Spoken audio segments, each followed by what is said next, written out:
Gente, olha, aqui no Brasil, mais um capítulo desvendando aí o caso das joias sauditas, né, do ex-presidente Bolsonaro. A reunião na Arábia Saudita, em que foram entregues os tais presentes milionários aí para a equipe brasileira, tratava de dois assuntos: a venda de ativos da Petrobras e um possível convite para o Brasil integrar a Organização dos Países Exportadores de Petróleo, né, a OPEP.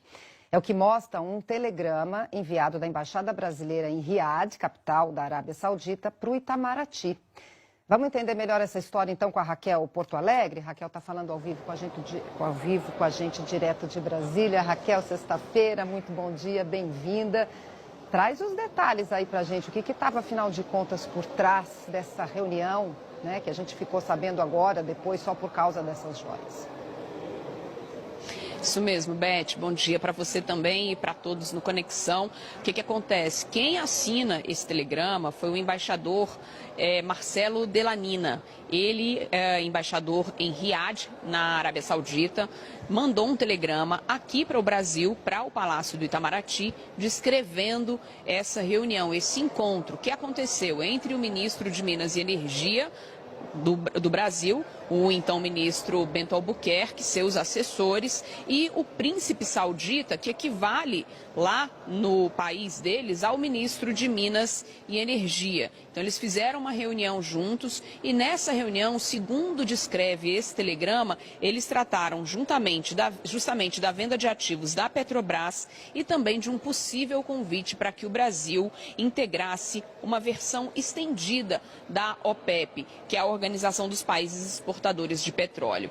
Quem obteve esse telegrama foi o repórter Marcelo Parreira, do G1, por meio da Lei de Acesso à Informação. Então, por meio da lei, ele solicitou acesso a esse documento, obteve acesso a esse documento e o documento mostrava justamente quais eram os assuntos dessa reunião, fatídica reunião em que o ex-ministro Bento Albuquerque recebeu, então, aquele conjunto de joias no valor de 16 milhões e meio de reais, conjunto esse que, quando chegou ao Brasil, foi dito que seria para ser entregue ao ex-presidente Jair Bolsonaro e à primeira-dama, a ex-primeira-dama Michele Bolsonaro. Lembrando que esse conjunto de joias foi apreendido no aeroporto de Guarulhos no dia 26 de outubro, quando então o ex-ministro voltava para o Brasil, ele juntamente com os assessores dele, e na hora de passar pela alfândega foi necessário revistar a bagagem de um dos assessores e lá estava então esse conjunto de joias que foi entregue nessa reunião.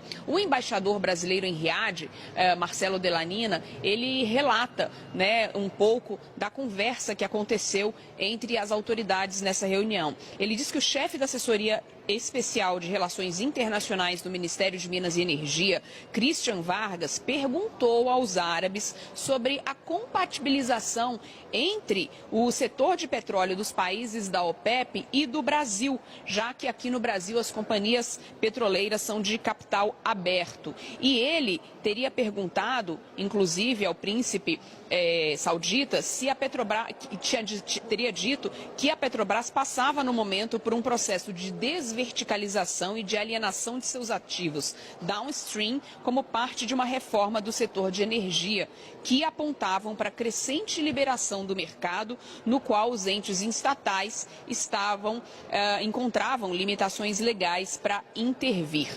Então, ou seja, o governo tinha limitações para intervir na Petrobras, ele explicou isso. E tudo isso foi tratado, então, nessa reunião em que foi entregue esse conjunto de joias como um presente, segundo o ex-ministro Bento Albuquerque, para o presidente Jair Bolsonaro, o ex-presidente Jair Bolsonaro. Então, foi isso, esses foram os assuntos tratados nessa reunião em que se entrega um presente de 16 milhões e meio de reais e que acabou entrando no país sem ser declarado. Lembrando também que houve pelo menos 8 tentativas do ex-presidente Jair Bolsonaro em reaver essas joias que estavam apreendidas na Receita Federal no Aeroporto Internacional de Guarulhos. O objetivo da entrega desses presentes? Ninguém sabe, mas é no mínimo imoral, durante uma reunião dessas, tratar de assuntos tão importantes economicamente e também se entregar a um chefe de Estado presentes nesse valor.